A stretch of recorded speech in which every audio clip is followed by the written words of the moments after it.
दोस्तों, मैं आज एक ऐसी बात बताने जा रहा हूं कि हमारे समाज में, मानव समाज में एक ऐसी बीमारी फैली हुई है जो बहुत घरों को इस बीमारी की आग ने जलाकर राख करके स्मशान पहुंचा चुका है। इस बात का भनक मुझे लगते ही मैं इसे बहुत बार देखा हूं, समझा हूं और मैं ये कथा सुनाने को इस वीडियो को अपलोड करने में बाध्य हो गया हूं। इंसान का व्यवहार सतोगुण, रजोगुण, तमोगुण के आधारित होते हैं। एक से एक अच्छे इंसान, एक से एक अच्छे परिवार में भी गंदी चीजों को दिखाई देती है और इस गंदगी ने समाज को इतनी दूषित कर दिए हैं कि ये समाज का विकास का नामो निशान मिटते जा रहा है। आदमी धन से, दौलत से, शोहरत से, एजुकेशन से बड़ा तो हो सकता है, मगर व्यवहारिक ज्ञान का बहुत कमी है। मनोवैज्ञानिक ज्ञान होना बहुत जरूरी है। दोस्तों, आज 90% बच्चे जो बिगड़ जा रहे हैं, गंदी आदतें पकड़ ले रहे हैं, इसमें उम्रदराज लोगों का, जो गंदे लोग हैं, उनका शिकार हो जाया करते हैं। इसी प्रकार एक कहानी मैं सुना रहा हूं। एक सोहन लाल का व्यक्ति के एक बच्चे थे। वो बच्चा को बोर्डिंग में पढ़ने के लिए भेज दिया और वो फ्लैट में अकेले रहता था। पति पत्नी एक फैमिली रहते थे। तो शहर के पास ही उसका जॉब भी था, लेकिन उसका जॉब मार्केटिंग का था। कभी कभी 10 दिन 15 दिन के लिए दूसरे शहर जाना पड़ता था। तो एक बार की बात है कि उसको बहुत दूर जाने की जरूरत पड़ गई, करीब 2 महीना 3 महीना के लिए। तो उसने सोचा कि मैं अपनी पत्नी को अकेले कैसे छोड़ दूंगा। तब उसने अपने भगना, जो अपने बहन के बेटे थे, उसको बुला लिया और वो 17-18 साल का, 16-17-18 साल का ही में से किसी एक का था। उसको यहाँ एडमिशन करवा दिया। बोला, पत्नी को बोला, अगर ये लड़का महेश नाम है इसका, ये रहेगा तो तुम्हारा ख्याल भी रखेगा, तुमको मन भी लगेगा, बाजार से कुछ सामान ले आएगा और तुम इसको ट्यूशन भी पढ़ा पाओगी और तुम इसको एक अच्छा इंसान बना पाओगी और तुमको मन लगेगा। और मैं जब भी बाहर जाऊंगा तो तुमको बुरा नहीं लगेगा, क्योंकि मेरा जो जॉब है वो बाहर जाने वाला है, मार्केटिंग का जॉब है, तो मुझे जाना ही पड़ता है, तो इसलिए मैंने तुम्हारे लिए एक जुगाड़ कर दिया। तो पत्नी बोली, बहुत अच्छी बात है। फिर वो चले गए। एक दिन की बात है, जब मोहन रात को 11:30 बजे देखता है तो एक आवाज आ रही है। जिस प्रकार किसी औरत और किसी मर्द के साथ में जब संभोग विलास करती है, तो उस समय जो सिसकारियां लेती है, जो आवाजें निकालती है, वो निकाल रही थी। तो लड़का को इस बात का कुछ जानकारी नहीं थी। फिर उसने देखा, फिर दूसरे दिन भी देखा, तो वो सोचा कि इस तरह की वो क्यों करती है, वो तो है अकेली, कोई और तो है नहीं। तो एक दिन उसकी मामी महेश को देख ली झांकते हुए। तो फिर उसने बुलाई और उसने भी हस्तमैथुन करने की शिक्षा उसको सिखा दी। उसके अंग को अपने हाथों से सहलाने लगी। इस पर महेश को बहुत मजा आने लगा और वो इतना इसमें डूब गया कि वो एक दूसरे में भगना और मामी में जो रिश्ता बन गया अवैध संबंध का, वो इतना करारा हुआ कि जब भी मौका मिले महेश से वो भूखी औरत, वासना की भूखी औरत किसी भी नवजुवक बच्चों को बिगाड़ देती है। और ऐसे रिश्तेदारों के यहाँ अपने बेटी और बेटा को कभी मत भेजना। 90% बच्चे जो बिगड़ रहे हैं, इसमें किसी बुजुर्ग या किसी वयस्क व्यक्ति या बिल्कुल जानकार तजुर्बादार आदमी के द्वारा बिगड़ता है। वो उसका टच करने का तरीका, उसका बात करने का तरीका, उसको प्रलोभन देने का तरीका, उसको मुफ्त का बहुत सारा खिलौना देना, मुफ्त का चाउमीन वगैरह, मोमोस वगैरह खिलाना, बाजार घुमाना, इस तरह की आम बात हो जाता है। लोगों को लगता है कि वो बहुत बच्चा से प्यार करता है, बच्चों से प्यार करना बड़ा पवित्र है, अच्छी बात है। लेकिन इसकी आड़ में वो जो गलत संबंध बनाता है बच्चों से, उससे बच्चा का जीवन बर्बाद ही नहीं होता, उसकी शिक्षा दीक्षा और बाद में चलकर वैवाहिक जीवन नष्ट हो जाता है। इस तरह वो बच्चा जो महेश था, इसके साथ अवैध संबंध बना ली और उस औरत ने इसके साथ भरपूर मजा लेने लगी। और इस तरह करीब करीब 6 महीना साल भर खूब चलता रहा। एक दिन दूसरा शहर में इनका ट्रांसफर हो गया, सोहन लाल का। तो फिर उसने महेश को गांव भेज दिया और अपने पत्नी को लेकर ट्रांसफर चला गया। महेश जब गांव में आया तो उसकी मामी बहुत याद आती थी और उसकी याद लेकर वो दिन में 3 बार 4 बार 5 बार 6 बार 8 बार हस्तमैथुन करने लगा और दिन के दिन वो कमजोर होने लगा, शारीरिक रूप से मानसिक रूप से कमजोर। परीक्षा में पढ़ाई में मन नहीं लगा, फेल कर गया। इसी स्थिति देखकर उनके माता पिता हुए हैरान। फिर उन्होंने अपने बच्चे को डॉक्टर के पास ले गया। डॉक्टर ने बोला कि इनको मनोचिकित्सक डॉक्टर के पास ले जाएं। मनोचिकित्सक डॉक्टर ने जब लड़के से सारी बातें जान लिया, लड़के ने सारी बात बता दिया, तब उन्हें अपनी भूल का एहसास हुआ। तो फिर वो डॉक्टर ने उनको मनोवैज्ञानिक चिकित्सा करते करते कुछ सुधार किया, मगर उसका दिमाग से वो गया नहीं। जब बाथरूम जाता, जब एकांत में कहीं मिलता, कभी स्कूल के बाथरूम में कहीं भी उसको एकांत मिल जाता, तो वो अपना हस्तमैथुन कर लेता था।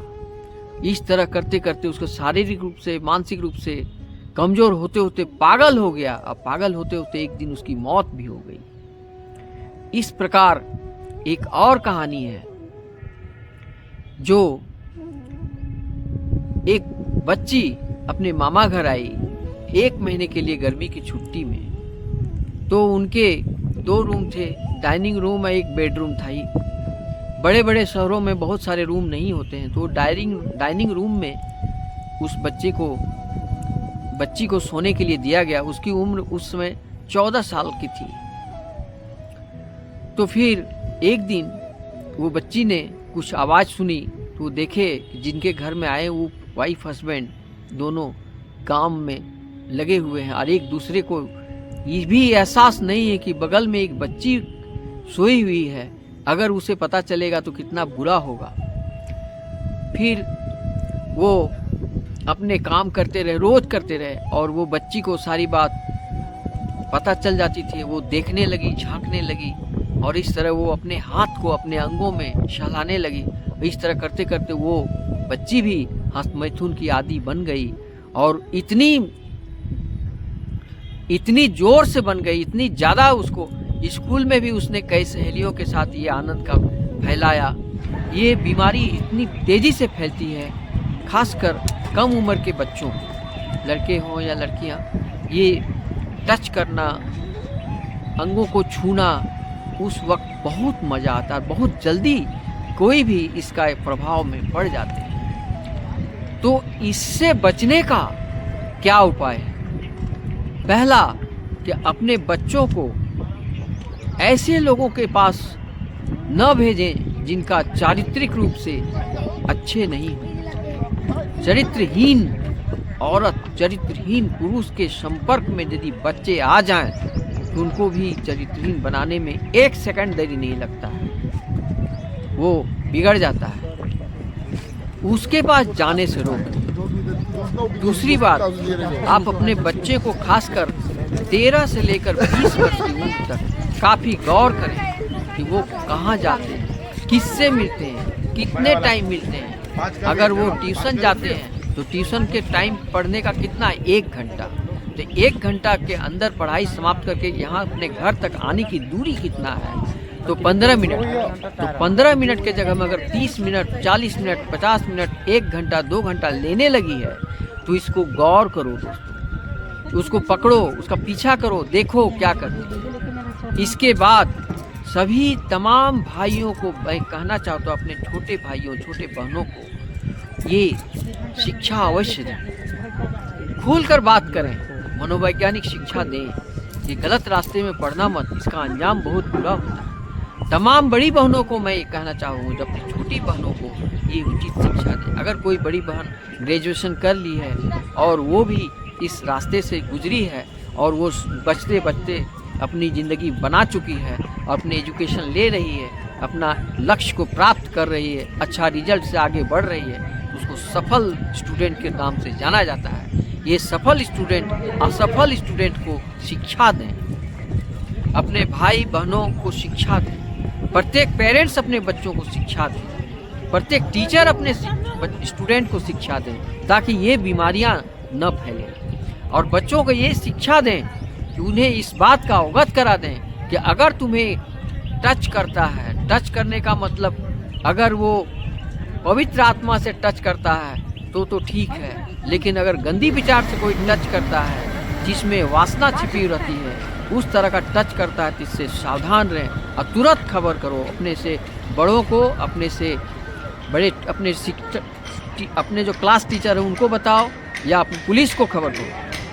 और उससे बुजुर्ग टीचर हो, माँ बाप हो, दादा दादी हो, नाना नानी हो, मामा मामी हो, कोई भी हो, इस अवैध संबंध वाले लोगों का कोई गारंटी नहीं कि कौन कहाँ पर क्या कर सकता है। ये बहुत डेंजर चीज़ है। आज हमारी समाज को जिस तरह से बीमारियां फैल रही है, जिसे गंदी आदतें जब शरीर में एक बार हावी हो जाता है तो मरणोपरांत ये जाने वाला नहीं है। उसमें से एक हस्त मैथुन है, दूसरी सिगरेट, तंबाकू, अल्कोहल वाला वाइन, बच्चलन, चरित्रहीनता। मैंने देखा है कि एक से एक धर्मात्मा लोग, ऊपर से बाहरी से तो बहुत धर्मात्मा नजर आते हैं, लेकिन पलक झपकते मौका मिलने पर वो अपनी वासना का शिकार किसी न किसी बच्चों को, जो खासकर 13 से लेकर 22-20 के अंदर ऐसे बच्चों को अपना शिकार बना लेते हैं और ऐसे बच्चों को वो खर्च करते हैं, उसको तमाम गिफ्ट देते हैं, अच्छे मार्केटिंग में उसको खरीदारी कर देते हैं, गिफ्ट दिया करते हैं, कुछ अच्छा खिलाना भी।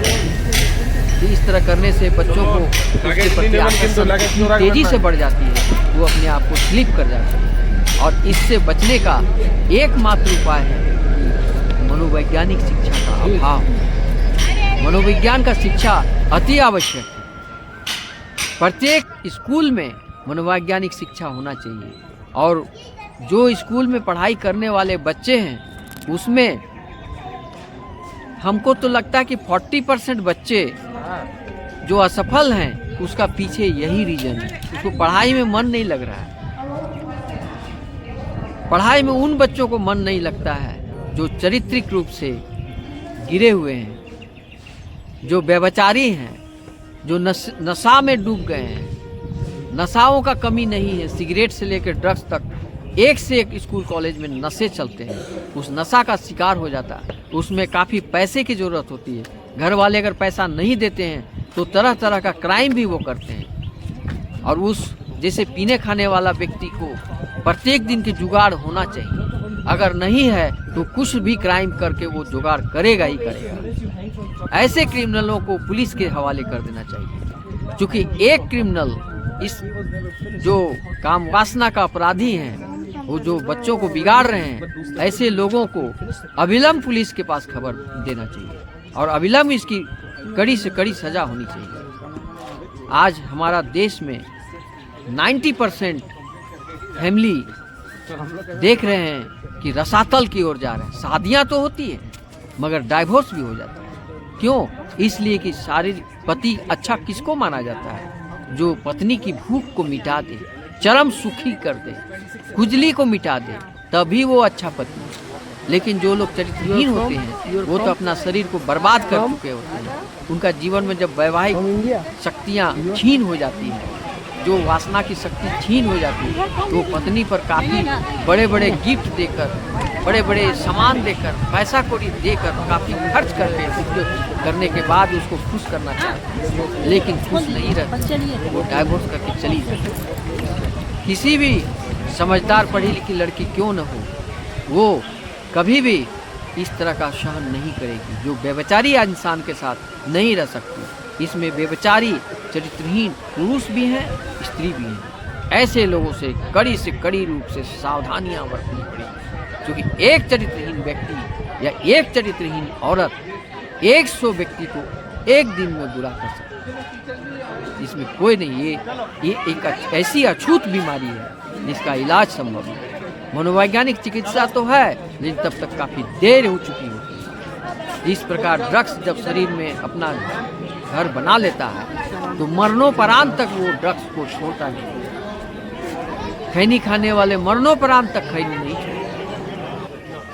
उस तरह जितने भी निगेटिविटी वाली जो व्यवहार है, पाप आचरण है, इस टाइप के लोग दिखने में ऊपर से तो लगेंगे कि बहुत बड़ा महात्मा है, लेकिन भीतर से वो दरिंदा होता है।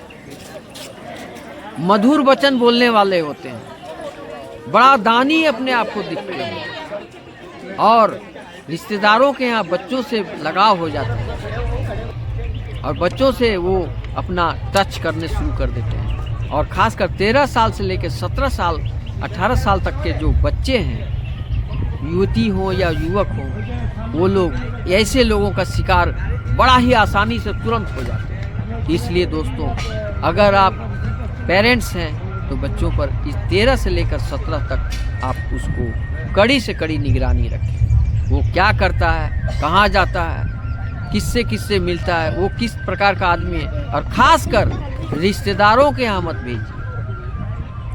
कभी रिश्तेदार के यहाँ बच्चों को 1 महीना के लिए, गर्मी का छुट्टी है, जाओ मामा घर घूम के आओ।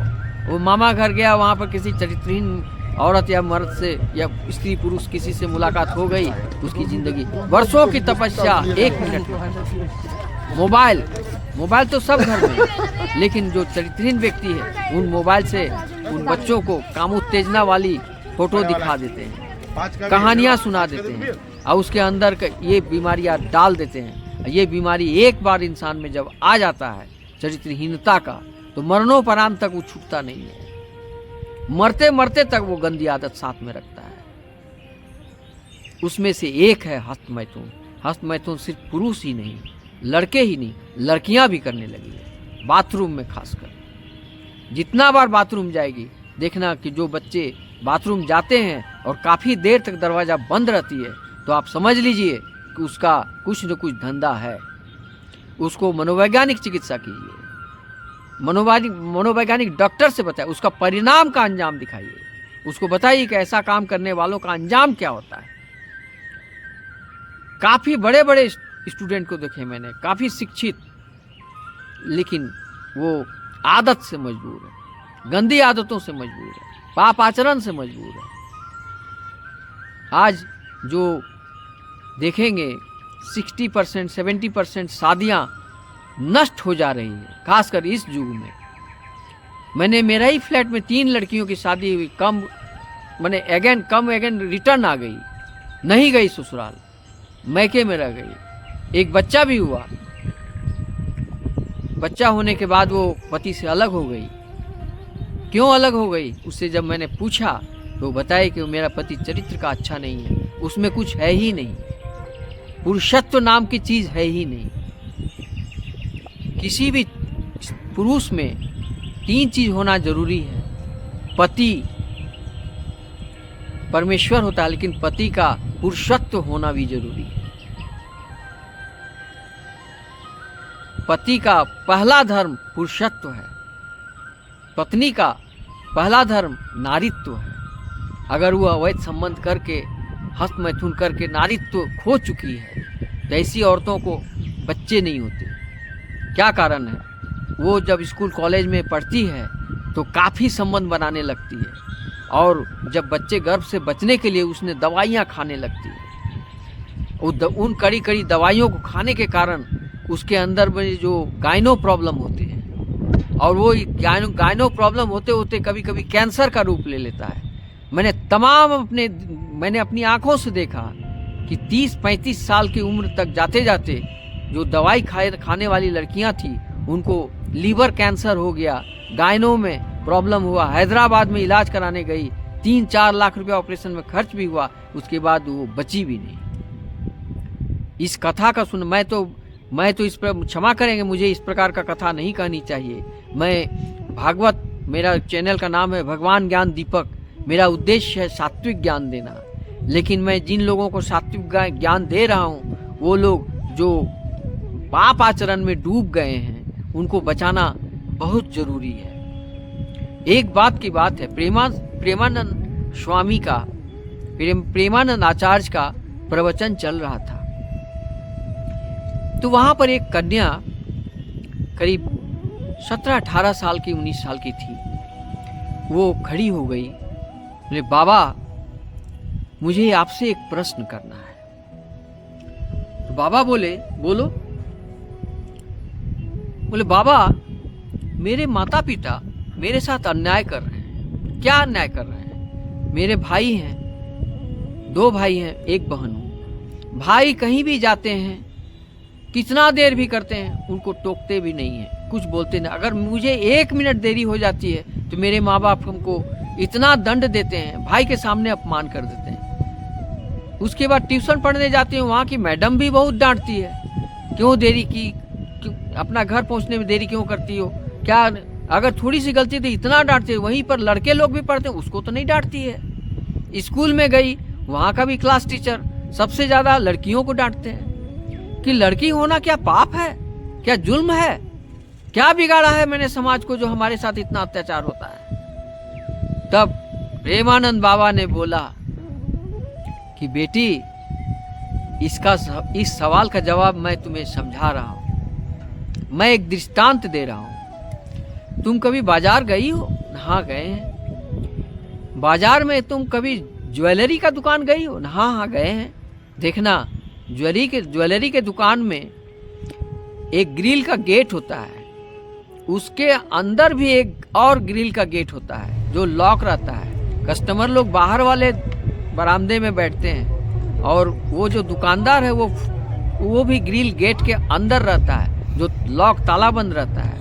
इसके बाद जब कस्टमर बोलते हैं जब हमको डायमंड चाहिए, गोल्ड चाहिए, तब फिर एक तिजोरी होता है, उसमें बहुत बड़ा सा ताला लगा रहता है, उस ताला को खोलता है। उसको खोलने के बाद तिजोरी का अंदर एक लोहे का बहुत बड़ा बॉक्स रहता है, उस बॉक्स में भी ताला लगा रहता है। उस ताले को खोलने के बाद में एक लाल टाइप का जो बना हुआ है कूट नमक एक बॉक्स रहता है लाल टाइप का, जिसमें वो जेवरात रहता है। उस जेवरात को कस्टमर को दिखाया जाता है, ये देखिए ये डायमंड है, ये गोल्ड है, ये अन्य है। तो इस प्रकार का ज्वेलरी उनको दिखाया जाता है। फिर अगर वो खरीदा तो ठीक, और नहीं खरीदा तो फिर उसी तरह फिर लॉक करके उसको अंदर तिजोरी को फिर ताला लॉक। तो इस प्रकार वो दुकान है। लेकिन उसी का बगल में लोहे का दुकान देखो, उसमें कोई ग्रिल गेट नहीं होता है, ओपन रहता है, दिन रात खुला रहता है। लाखों टन रड लोहे का पाइप फेंका रहता है, कोई ले नहीं जाता है, कोई पहरेदारी भी नहीं होता है। वो सिक्योरिटी गार्ड नाइट वाला आता है, पूरा मार्केट का देखता है, वो ही रहता है।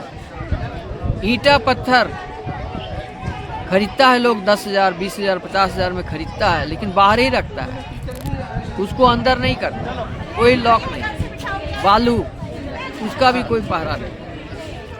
ठीक इसी प्रकार वो ज्वेलरी के पास में जो डायमंड है उसमें एक तो स्क्रैच भी यदि आ जाए तो वो बिक्री नहीं होता है, कोई कस्टमर नहीं लेता। ठीक इसी प्रकार बेटा तुम वो डायमंड हो जो ताला के अंदर बंद हो, और प्रत्येक गार्जियन चाहता है कि मेरी जो बेटी है उसका जो इज्जत है वो डायमंड है, उसमें जरा सा दाग नहीं लगे, कोई छू न दे। इसीलिए उसको डर रहता है कि कहीं तुम देरी क्यों, किसी बात पर डांटते हैं वो तुम्हारा, इसीलिए डांटते हैं ताकि उसका तुम्हारा जो डायमंड रूपी इज्जत है उसको दाग न लग जाए। एक बार किसी लड़की की जिंदगी में चारित्रिक दाग लग जाती है तो उस डायमंड का तरह हो जाता है, वो डायमंड में स्क्रैच हो जाने से उसका कोई कीमत नहीं होता। ठीक इसी प्रकार इस कन्याओं का होता है। अब आप तुम सोच सकते हो मैंने क्या कहा और क्यों कहा। तब वो लड़की बोली कि बाबा आज मुझे आँख खुल गई, मुझे ज्ञान हो गया। मेरे माता पिता, मेरे बड़े भाई, वो क्लास टीचर, वो स्टूडेंट वाली टीचर मैडम क्यों डांटती है, वो मेरे भले के लिए डांटती है। तो इस तरह कथा सुनने के बाद वो फिर बैठ गई, प्रवचन चलता रहा। तो इस प्रकार दोस्तों मैंने आज की जो एपिसोड लोड किया हूँ इसका एक ही उद्देश्य है कि अपने बच्चों पर गौर करें। किसी रिश्तेदार के यहाँ 13 साल से लेकर 19 साल तक के बच्चों को माँ बाप छोड़कर कोई उसका अपना सेफ नहीं है, कहीं पर सेफ नहीं है बेटियाँ।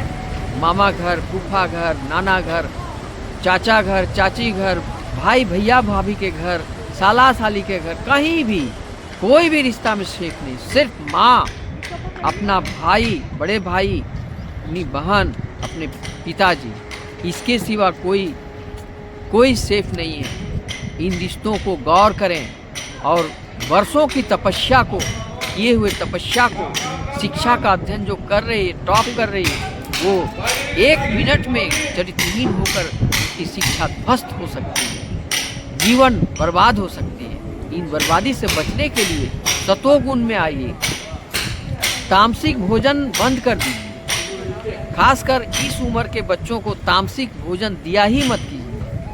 दूध, दही, हरी सब्जी और फल दिया कीजिए और शिक्षा दीजिए, मनोवैज्ञानिक शिक्षा दीजिए और क्या सही क्या गलत का अवगत कराइए। कम उम्र में ही उसको समझा दीजिए कि अवैध संबंध बनाना, किसी दुराचारी आदमी के टच से तुम सावधान रहना। और तुरंत अगर कोई इस तरह का टच करता है तो तुम तुरंत अपने पेरेंट्स को बताओ, अपने क्लास टीचर को बताओ, पुलिस को बताओ, सहो मत। ऐसे दुराचारी दुष्चरित्र व्यक्तियों को एक ही स्थान है, वो है जेल, पुलिस की पिटाई। लेकिन 10 बार भी जेल जाता है और 10 बार पिटाई खाता है लेकिन उसका चरित्र में कोई बदलाव नहीं आता है दोस्तों। ऐसे एक चरित्रहीन औरत पूरे मोहल्ला की औरत को बिगाड़ सकती है, एक चरित्रहीन पुरुष पूरे मोहल्ले के बच्चों को बिगाड़ सकते हैं। उन लोग को पहचान क्या है? पहचान है कि मुंह में बहुत ही मीठा वचन और बहुत जल्दी इन उम्र वाले बच्चों पर आकर्षित हो जाना, उनको अपने जाल में फांसना, गिफ्ट देना, तारीफ करना, उसको बार बार टच करना। इस तरफ अवैध संबंध बनाने वाले दुष्चरित्र व्यक्तियों से सावधान। आज का मेरा एपिसोड इसीलिए था कि बच्चों को समझाइए, बच्चों को शिक्षा दीजिए। शिक्षा के बगैर समाज बिगड़ते चला जा रहा है। यही कारण है कि आप तो देखें कि आपकी बेटी बहुत दुष्कर्म करने लगी, तब आप किसी को बहुत सारे अमाउंट देके शादी कर दिए। शादी करने के बाद वैवाहिक जीवन नष्ट हो गया, फिर वो अपने आचरण से, फिर वो अपने चरित्र की जो नीचता है वो वहाँ भी शुरू कर दी। लोग जान गए कि ये लड़की नीच है, फिर वो लड़की को वापस कर देते हैं, तलाक हो जाती है, घर उजड़ जाता है। लाखों घर उजड़ते मैंने देखा। चरित्रहीन लड़का हो या चरित्रहीन लड़की हो, उसका घर बस नहीं सकता है दोस्तों, उसका घर उजड़ ही जाता है। कुछ लोग में ऐसे भी हमने देखा कि हाई सोसाइटी वाले लोग में जो पति हैं वो सब जानते हैं कि मैं तो अपना पत्नी को संतुष्ट नहीं कर पा रहा हूँ, तो अपने प्लम्बर से, अपने सिक्योरिटी गार्ड से, अपने ड्राइवर से काम चला रही है तो उसमें कोई बाधा नहीं देते हैं। और एक दूसरे के एडजस्टमेंट। वो साहब भी जो हैं पति, वो अपने ऑफिस में जो उनके साथ पर्सनल सेक्रेटरी है, उनके यहाँ जो चाय बनाने वाली है, उनके यहाँ ऑफिस में काम करने वाली महिलाओं के साथ भी वो भी अपना अवैध संबंध निभा रहे हैं। क्योंकि वो पत्नी के पास में तो वो सुख उनको मिला नहीं, तो वहाँ पत्नी के पास आते ही उनका हवस गायब हो जाता है। क्योंकि वो जानते हैं कि इसके साथ हमारा एक बार जब वो परास्त हो गया तो फिर वो जिंदगी में उठ नहीं पाता है।